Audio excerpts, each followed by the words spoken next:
Haunters of the Silence, released in September 2025, directed, written, and starring Tatu Heikkinen, Veleda, Thorson Heikkinen. I do apologize if I've pronounced those names wrong.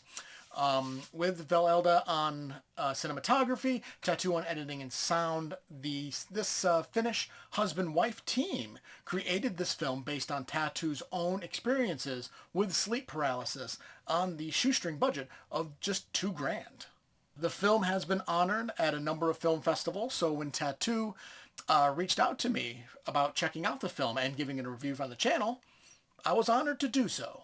I've never experienced sleep paralysis, and all I really know is what I've read and seen in movies and TV, but it's one of those things that, well, at least I feel like it's one of those things that unless you've experienced it, you don't really know shit, because it's an intense thing, and it's a fascinating condition. It's a very scary condition, but it's still very fascinating.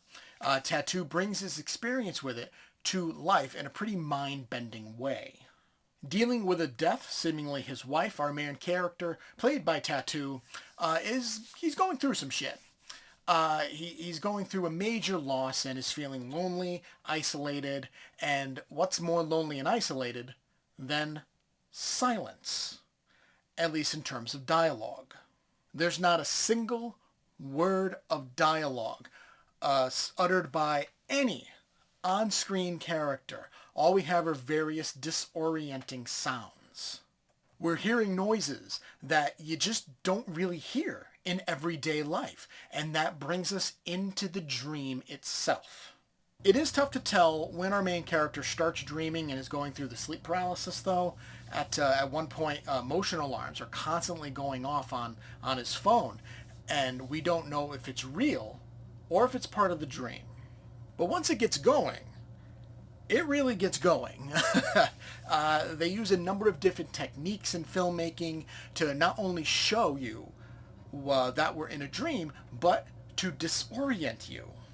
We see examples of animation, stop motion, extreme blurring and lens flare, but also overexposure of light. They also use different frame rates, most noticeably in a scene inside of a tunnel as our main character is running from a large hatted figure, no doubt representing the ever talked about sleep paralysis demon. The entire sequence really reminded me of silent horror films from the 1920s.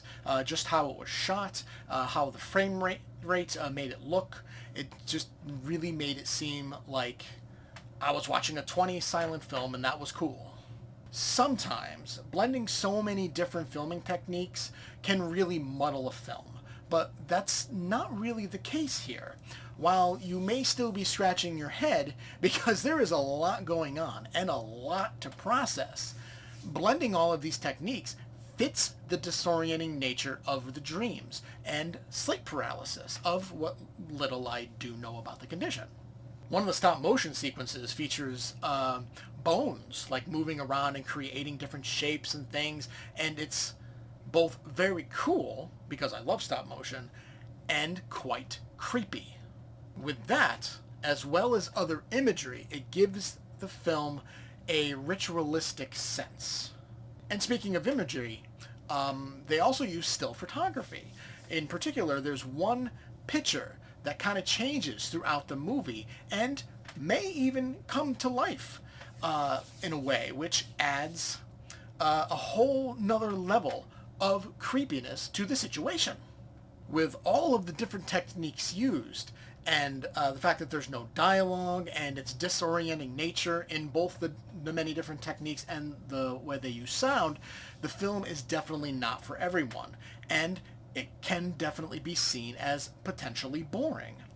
But I think Tattoo and Velelda, again, I apologize if I'm saying the name's wrong, they represent being in a dream, I think, quite well, while also showing the frightening nature of sleep paralysis. I give Haunters of the Silence a B+. Thank you for watching Fatman Inc. Horror. Leave a like if you enjoyed and a comment to discuss your thoughts. Make sure to subscribe to see more reviews of horror movies new and old. Thanks again for watching, and I'll see you next time.